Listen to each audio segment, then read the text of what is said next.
If you're daring enough, this might just be the build for you on your Henri. I would like to direct your attention to the minimap, and notice that green outer circle nearly matches my maximum range, and that's my concealment. So my concealment's basically 20 kilometers right now. And what that does with the new captain skills, it gives you a boost to your reload when someone is spotted within your concealment range. So anytime an enemy ship is spotted inside of that big giant green circle, I'm getting a reload buff, which is crazy. And for a ship like Henri, which excels at longer range, kind of throttle juking, this kind of thing, and just hitting people crazy hard with this HE, it's 5,000 damage in a double fire, it's pretty nasty if you're good enough to dodge with it and use the armor well and don't just sit in front of a battleship that can overmatch you or something like that. But look at this reload with the reload booster. It's gross.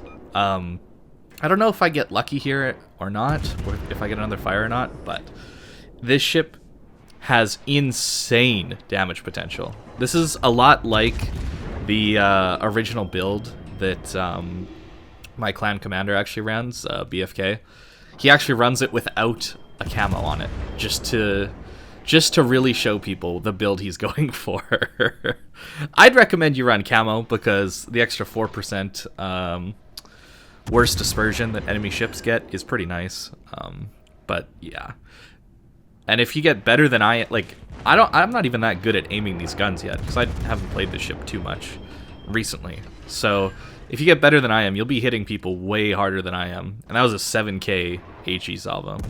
I'm also running the extra high explosive damage on this ship. So the HE shells are doing like 10% more damage. Yeah, so this guy's burning nicely. 50k damage already.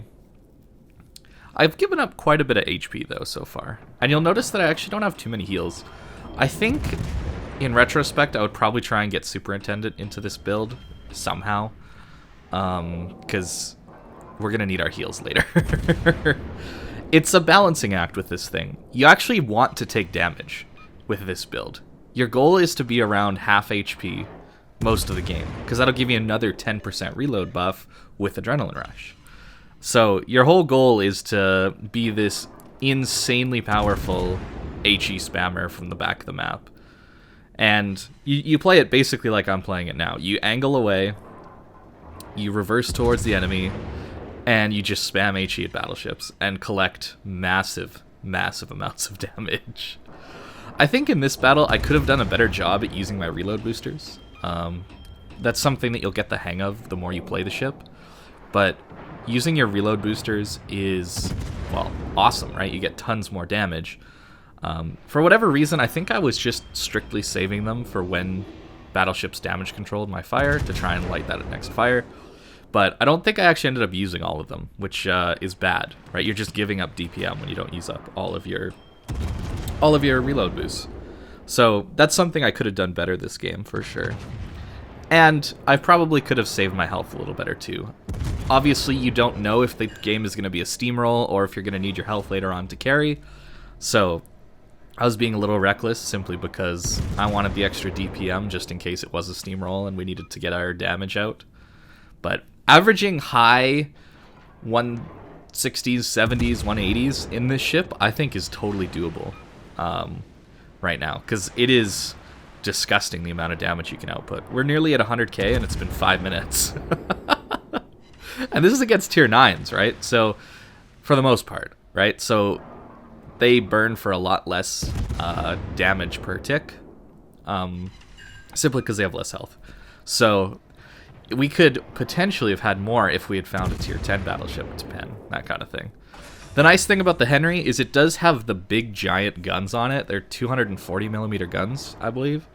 Which means you actually get to full pen 38mm, I believe. While still retaining your fire chance, which is really, really, really, really nice. Because you get to pen Montana upper belt and deck armor.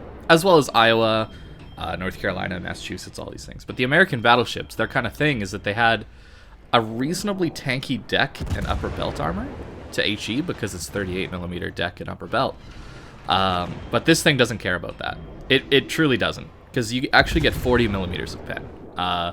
So it's pretty good. You could always slap IFHE on it and maybe have something of a pretty good build there to deal with Yamato or a Kerr first to get that 50mm of pen with IFHE, but I'm not sure that would be worth it. I don't think you'd want to give up your fire chance, because as you can see, we only have 5 fires on 110 hits, so it's not like we've been all that lucky with our fires this game, and this happens even with the full HE build kind of thing. As you can see, their battleships are off the map. I don't blame them at all, because who wants to fight against a Henri like this? So we're actually at nearly 1.8 million potential damage in a cruiser at this moment. And this is what I mean about I haven't been saving my HP very well. I definitely could do a better job of that. And it's going to end up costing us the game, more than likely, that I am on low HP, because I don't have the HP to actually push in and do anything late game. So now to talk a little bit about the AP performance of the ship. You actually get insane AP shells. You can think of these almost as Moskva level AP salvos, right? Because you have tons of pen with these shells, and they actually deal 6200 alpha. So if you ever find a broadside, definitely switch to AP, because you're going to be slapping people. Sure, you don't have the shell velocity of the Moskva, so it's a little harder to hit, but man, it is disgusting the kind of AP volleys you can get on people. Especially if you pair that with a reload booster, the ship crushes broadsides, which is another fun point of this ship. Now, you're seeing the weakness of the build right now, where we're already lit and we're 20 kilometers from everything. So when you're on low HP like this, you can't push in like that. I would have loved to get near the south where our Georgia and Iowa are. I would have loved to get down there and start shooting these guys and create a crossfire with my div mate, that kind of thing. But I just can't get down there with my concealment. So that's kind of the weakness of this build. You're just all in on damage output is what's happening. Which, you know, it can do quite well. This ship really, really is good at farming damage. It doesn't take a lot to get you 100, 200k games at all. The main issue, though, is that you're going to be at longer ranges, so you need to get used to aiming at longer ranges with reasonably floaty shells. You can see that I'm using my armor. The armor on this ship is 30mm upper belt and deck armor. You also get spaced armor on the Citadel, so what that gives you is the potential to bounce more shells that would normally Citadel you, since the shells need to do 2 auto bounce checks, right? Anytime a shell hits your ship, it checks if it auto bounces, and there's different degrees that impact that angle, which is somewhere in the neighborhood of like 30 degrees angle to I think 45 degree angle. There's different chances of auto bounce. But since this ship has spaced armor, it has to check on that outer bit of armor, and then if it passes that level of auto bounce, it gets through that first plate, it actually has to check on another plate to actually get your to your Citadel, which is really kind of hilarious because you can get away with some really ridiculous salvos that should have killed you, but they actually just don't because of that spaced armor. It ends up being kind of black hole armor. And the interesting thing is, if it pens that first plate and it doesn't pen the second plate, it actually acts as a non-pen. So you actually don't even take damage. So that's where the kind of black hole French armor comes into play. And this is on ships like Republic as well. That's why sometimes you're going to get a ton of non-pens when you're shooting at a broadside Republic and you're thinking, what's going on here? Well, it's this kind of black hole effect that you get. So I'm starting to use my reload boost now. You see I haven't used one since like early game, and I'm realizing I just need to get it out. So, you know, use it on the turpits, hopefully to start a fire or something. But this game's not looking so great, as you can see. Now, here, it's a little risky to play like this. I don't have a speed boost up, which Henri, of course, we all know got nerfed in its ability to accelerate and de-accelerate. And I'm broadside to a Tirpitz. It is a Tirpitz at long range, so it's probably not the end of the world, but it's still something to consider that we're broadside on to a Tirpitz. But now you're going to see the real power of this ship. It's when people are pushing into you. It's difficult to play this ship when people are running away from you. Just the shell velocity is not great. And of course, something to mention is the turret angles forward of that back turret is not very good. I think ships like this are definitely designed to be kited away like this and be dealing with ships as they push in. Now here I'm hoping to just distract this Tirpitz for my div mate. Malta, he's in the Kremlin right now, and he's giving broadside to this Tirpitz. So I'm hoping that I can distract enough that maybe he can survive a little bit longer. We all know Kuznetsov on a Kremlin is pretty hard to kill, but I think they're going to have enough DPM to just kill him, which is a little unfortunate, and it means we basically end up just losing this game. But you can see we're up to nearly 200k at this point, and climbing. Finally get our Witherer. We were kind of unlucky with fires this game. Usually you'd get a Witherer a little bit sooner. But it's okay, because your HE shells just deal so much damage. They're insane. They deal 3,400 without the heavy HE module. Which then when you put that on, you get 3,700. 3,740 alpha with these HE shells. Which is crazy. That's approaching... not quite, but it's approaching some of the supercruiser levels of HE, which they have to have a much longer reload than you do. And they don't get reload boosters. So this build is kind of funny. You can see we're up to 2.3 million potential damage. You can do well in this ship, and you can farm a lot of damage, but it's often not going to win you games, because you're going to get situations like this where your ship is just not designed for the situation.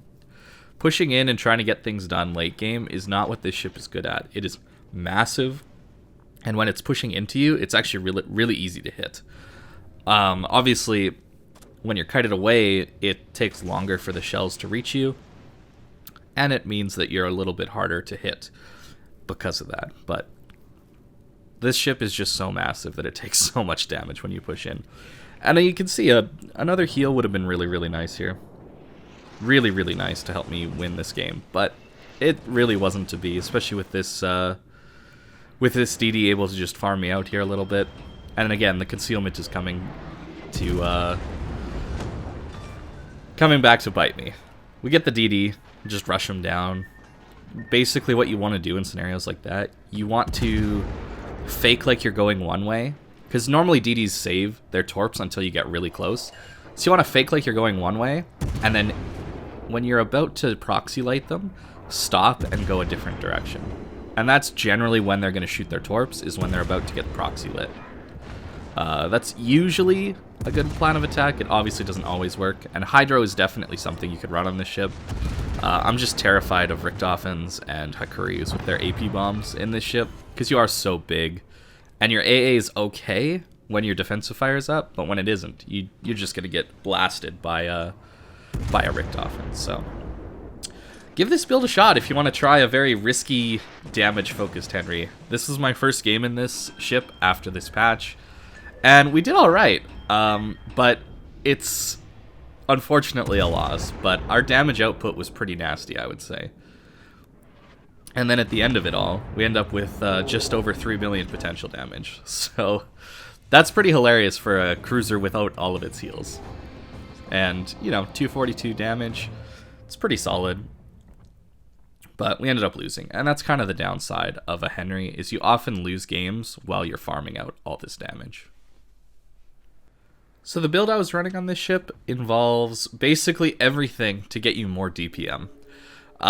You're taking gun feeder to switch your shells faster. This is really handy because, like I mentioned, the AP is so good.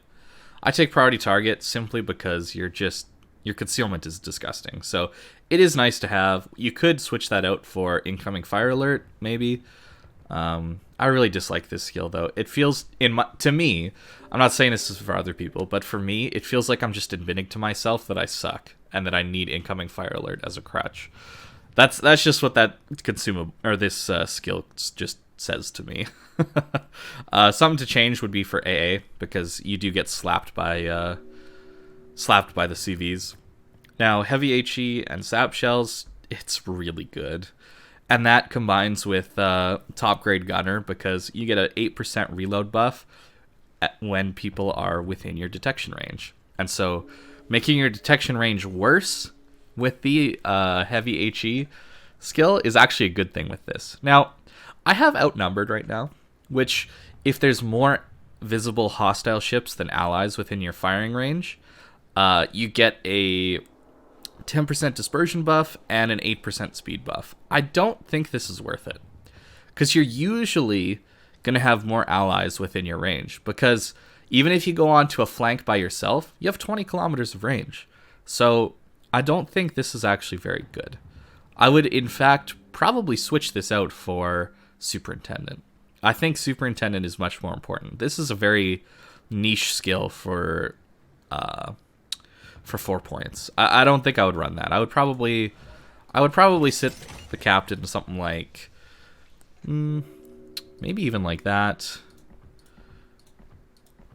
Something like that, maybe. And in fact, we have 3 more points, so we could even throw, heavy AP shells in, or we could run our priority target like that, or we could run our incoming fire alert, that kind of thing. Would be probably a decent build to have like that. And if you're wondering why, I'm generally trying to leave some skill points available. Once I upgrade all these commanders to 21 points, I know it's going to take a while. I don't want to have to respec to get access to whatever higher tier skill I want to, because it's going to be 300,000 XP to reset a commander from 21 points, and I don't want to pay that, because elite commander XP is so hard to come by these days. Now, that's kind of the captain that I would be running on this build. You could run a concealment build if you wanted to without this, and it's still a good ship.